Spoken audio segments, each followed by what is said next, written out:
एक लड़की एक आदमी से बात कर रही है और बात करते करते ही वो आदमी उसको ऐसी चीजें बता रहा है जिसे जानने के बाद किसी भी नॉर्मल इंसान के होश ही उड़ जाएंगे। दरअसल उस आदमी ने उस औरत को वहीं पे ही होटल रूम में बुलाया हुआ था और होटल रूम में बुलाने के बाद वो उस लड़की से ये कहता है कि तुम्हें वो सब कुछ करना पड़ेगा जो हम तुम्हें बता रहे हैं। वो लड़की जब सुनती है तो वो एकदम चौंक जाती है कि ये सब काम मैं नहीं कर सकती।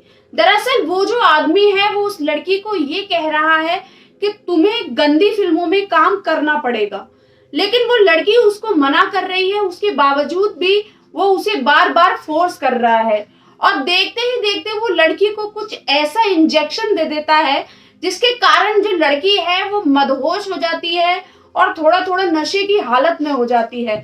नशे की हालत में होने के बाद वो जो आदमी जो है दरअसल वो एक डायरेक्टर है और वो जो डायरेक्टर है वो गंदी फिल्मों का डायरेक्टर है और वो उस लड़की से ये कह रहा है कि जाके गंदी फिल्मों में काम करो, उसके साथ वहीं के वहीं गंदी फिल्मों में काम करना ही पड़ेगा। अब जब उसे नशे का इंजेक्शन दे ही दिया गया है, नशे का इंजेक्शन देने के बाद वो उसके साथ गंदी वीडियो बनाता है और बनाने के बाद उस लड़की को बाद में कहता है कि अब तुम्हें यही सब करना पड़ेगा। आखिर कौन थी वो लड़की और वो आदमी उसे फोर्स क्यों कर रहा था और कैसे वो इस जाल में फंस गई, ये जानने के लिए आपको पूरा वीडियो अंत तक जरूर देखना ही पड़ेगा। ये कहानी शुरू होती है पाकिस्तान के क्वेटा क्षेत्र से। पाकिस्तान में ही एक जगह है क्वेटा, वहीं से ये कहानी शुरू होती है। दरअसल वहीं के एक परिवार है वहां का जो कि बहुत ही अच्छी जिंदगी जी रहा है, जिनमें से मुखिया है, उनका नाम है जोरावर। परिवार की मुखिया का नाम है जोरावर और उनकी बेहद खूबसूरत 2 बेटियां हैं, एक बीवी भी है। उनकी दोनों ही बेटियां बहुत ही ज्यादा टैलेंटेड और पढ़ने लिखने में बहुत ही अच्छी थी, जिनमें से एक बेटी का नाम था शबाना और दूसरी बेटी का नाम था सकीना। तो शबाना और शकीना दोनों ही बहनें आपस में बहुत ही हंसी खुशी रहती हैं और जो उनके पिताजी हैं जिनका नाम जोरावर है वो भी अपनी बेटियों को बहुत अच्छी तालीम दे रहे हैं और इसी तरह उनकी जिंदगी चल रही है। और शबाना और शकीना दोनों ही कॉलेज जाती हैं, अपनी पढ़ाई कर रही हैं। तभी शबाना जो है वो अपने पिता को ये कहती है कि उसका जो शौक है वो फैशन डिजाइनिंग में भी है, वो फैशन डिजाइनिंग को बहुत अच्छे से सीखना चाहती है और उसमें आगे बढ़ना चाहती है। लेकिन उनके जो पिताजी हैं वो बहुत खफा हो जाते हैं, उनसे बहुत ही ज्यादा गुस्सा करते हैं, उसको ये समझाते हैं कि लड़कियों के ये तौर तरीके नहीं होते हैं, लड़कियों को बहुत ही अच्छे से रहना होता है। नमस्कार, आदाब, मैं हूं रुखसार मंसूरी। स्वागत करती हूं आपका एक बहुत ही सनसनीखेज वारदात के साथ। दरअसल जो जोरावर जो है वो अपनी बेटियों को एक अच्छी तालीम देते हैं, मुस्लिम मजहब के हिसाब से वो बहुत अच्छी तालीम देते हैं और उन दोनों ही लड़कियों को ये कहते हैं कि तुम्हें एक अच्छा जीवन जीने के लिए बस अपनी पढ़ाई अच्छे से करो और उसके बाद शादी करके अपने शौहर की सुनो। तो इस तरीके से उसके पिताजी जो है वो दोनों ही लड़कियों को समझाते हैं, डांटते भी हैं, गुस्सा भी करते हैं। तो फिर जैसे तैसे शबाना जो है वो अपनी सच्चाई को कबूल कर लेती है और इसी तरह अपनी पढ़ाई में मग्न हो जाती है और अपनी पढ़ाई पे ध्यान देने लग जाती है। उधर शकीना भी पढ़ाई में बहुत अच्छी थी।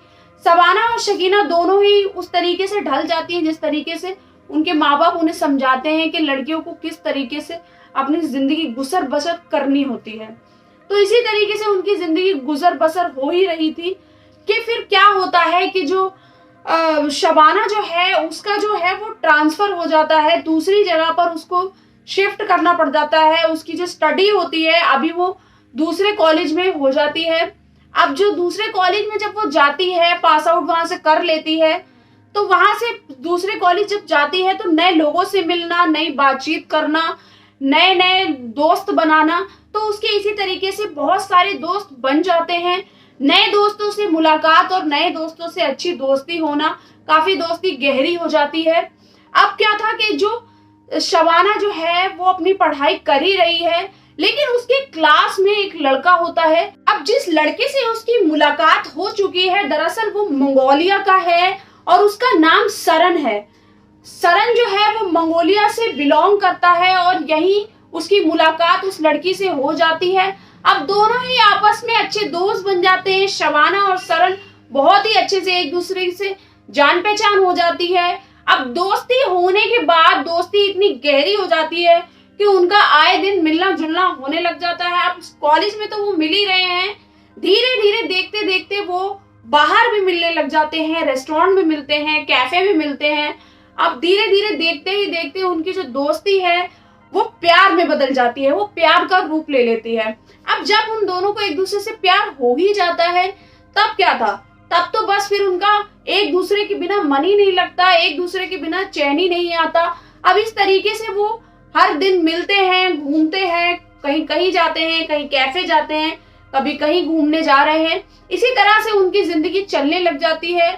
धीरे धीरे उनका जो रिश्ता है वो काफी गहरा भी होने लग जाता है। अब क्या था कि जो शबाना जो है वो सरन को ये कहती है कि देखो मैं तुमसे शादी करना चाहती हूँ, मैं चाहती हूँ तुम्हारे साथ सेटल होना। तभी सरन उनसे ये कहता है कि कोई बात नहीं, ठीक है, मैं तुमसे शादी करने के लिए तैयार हूँ। अब क्या था कि शबाना जो है वो सोचती है कि मैं कैसे अपने माँ बाप को ये बात बताऊं, कि मैं किस तरीके से उनको कहूं। उसे कुछ भी इस चीज समझ में नहीं आ रही होती है, लेकिन फिर वो जैसे तैसे हिम्मत जुटा के अपने माँ बाप के पास जाती है और उनसे ये कहती है कि वो प्यार करने लगी है। एक मंगोलिया का लड़का है जिसका नाम है सरन, उससे वो प्यार करने लगी है। ये सब जानने के बाद उसके माँ बाप जो है वो काफी गुस्सा हो जाते हैं, उसको चाटा मारते हैं और उससे ये कहते हैं कि देखो तुम्हें हमारे ही तौर तरीके से यही जीना है, यही हम जिससे कहेंगे उसी से तुम्हें शादी करनी, तुम अपनी मर्जी से शादी नहीं कर सकती। अब जो शबाना जो है वो बेहद उदास हो जाती है, बहुत ज्यादा निराश हो जाती है, अंदर ही अंदर बहुत ज्यादा घुटने लग जाती है। अपने माँ बाप के इस फैसले को जानने के बाद वो ये सोच लेती कि चाहे कुछ भी हो जाए मेरी शादी तो सरन से हो ही नहीं सकती। वो ये सारी बात जाके सरन को अगले ही दिन जब वो जाती है कॉलेज तो सारी बात सरन को बता देती है। अब सरन को ये सारी बात पता चल जाती है। अब सरन उससे ये कहता है कि अच्छा अब तुम्हारी शादी मुझसे तो हो नहीं सकती, अब हम कुछ और प्लान बनाते हैं। तभी शबाना को वो बताता है कि क्यों ना हम यहाँ से भाग चलते हैं, तुम मेरे देश चल लो भाग के, वहीं पे ही हम शादी कर लेंगे, वहीं पे ही अपनी नई जिंदगी बसाएंगे। अब शबाना ये जब चीजें सुनती है तो वो बहुत ज्यादा डर जाती है, बहुत ज्यादा घबरा जाती है, कहती है नहीं नहीं मैं ऐसा नहीं कर सकती, ये ऐसा ही नहीं है, ये गलत है, इस तरीके का फैसला भी गलत है, मेरे माँ बाप को पता चलेगा तो पता नहीं मेरे साथ क्या क्या हो जाएगा। तभी फिर सरन उसको समझाता है देखो ऐसा कुछ नहीं होगा, तुम मेरे पे भरोसा करो और चलो। जैसे तैसे वो सरन की बातों में आ जाती है और सरन के साथ वहां जाने का प्लान बना लेती है। फिर क्या था कि अगले ही दिन वो सरन के साथ मंगोलिया के लिए रवाना हो जाती है। अब वो सरन के साथ मंगोलिया पहुंच चुकी है, सरन जो है उसको मंगोलिया लेके जा चुका है। अब जैसे ही वो आती है मंगोलिया तो सरन सबसे पहले उसको होटल में ले जाता है, होटल में ही रखता है। अब इसी दौरान वो उसके साथ संबंध बनाता है और इसी तरीके से उनका दिनचर्या चलने लग जाता है। अब जो वो है शबाना वो उसके साथ वहीं पे ही होटल में रह रही है। ऐसे 1 महीना निकलता है, 2 महीने निकलते हैं और लगातार ये सिलसिला चलने लग जाता है। वो उसके साथ संबंध बनाता है और उसके बाद उसको दिलासा देता है, उसको समझाता है कि हम शादी कर लेंगे। इसी तरह देखते देखते 2 महीने निकल जाते हैं, लेकिन अभी तक सरन ने शबाना के साथ शादी नहीं की है। वो बस उसको दिलासा दे रहा है, उसको समझा रहा है।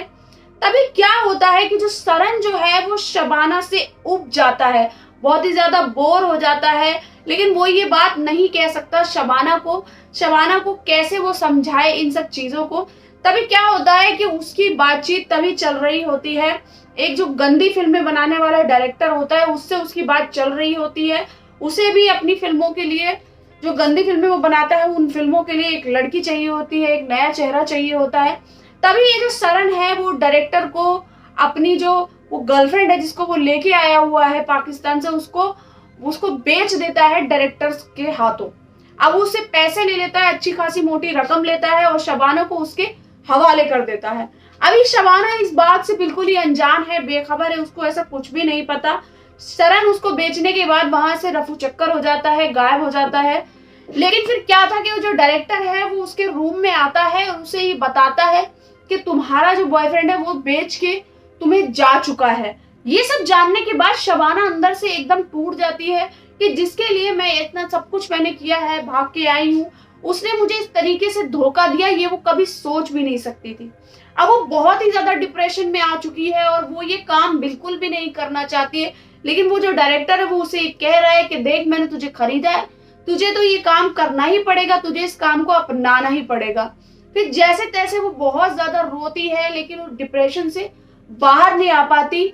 अब वो उसको बात कर रहा है, उसको सब चीजें समझा रहा है, तभी क्या होता है कि वो उसको नशे के इंजेक्शन देता है, जिसके कारण वो मदहोश होने लग जाती है और तभी उसके साथ उसकी गंदी फिल्म बनाता है। अब इसी तरीके से सिलसिला चलने लग जाता है और वो जो लड़की है वो अब धीरे धीरे उस चीज को अपनाना शुरू कर देती है, क्योंकि अब उसकी जिंदगी में कुछ भी नहीं है, ना कहीं वो जा सकती है, ना उसके ऊपर कोई भी उसके पास ऑप्शन नहीं है, दूसरा रास्ता नहीं है कि वो क्या करे, उसके समझ में नहीं आता। तब जाके वो ये चीज अपना ही लेती है और इसी तरह अपनी जिंदगी जीने लग जाती है। धीरे धीरे देखते देखते वो बहुत ज्यादा गंदी फिल्मों में बहुत ज्यादा फेमस हो जाती है और उन्हीं में ही बहुत ज्यादा स्टार बन जाती है। अब वो धीरे देखते देखते उसका चेहरा जो है वो गंदी फिल्मों के लिए बहुत ज्यादा वायरल होने लग जाता है। अब इसी तरह उसकी जिंदगी चल रही है और आज वो गंदी फिल्मों की बहुत बड़ी अभिनेत्री है और इसी तरीके से उसकी जिंदगी चल रही है। इसी तरीके से वो फिल्में शूट करती है, वो डायरेक्टर को साथ उसकी अच्छी दोस्ती भी अब हो चुकी है। लेकिन धीरे धीरे देखते ही देखते वो ये सोचती है कि जो कुछ भी वो कर रही है वो सब देखा जाए तो गलत ही है। तभी उसके मन में ये ख्याल आता है कि अब उसको ये काम छोड़ देना चाहिए। तभी कुछ ही टाइम के बाद वो उस काम को भी छोड़ देती है। तब जाके वो अपना खुद का एक एनजीओ चलाती है, उसके पास अच्छा खासा पैसा भी होता है, जिसके कारण वो अपना खुद का एनजीओ खोलती है और अब वो बेसहारा बच्चों की वहां मदद कर रही है।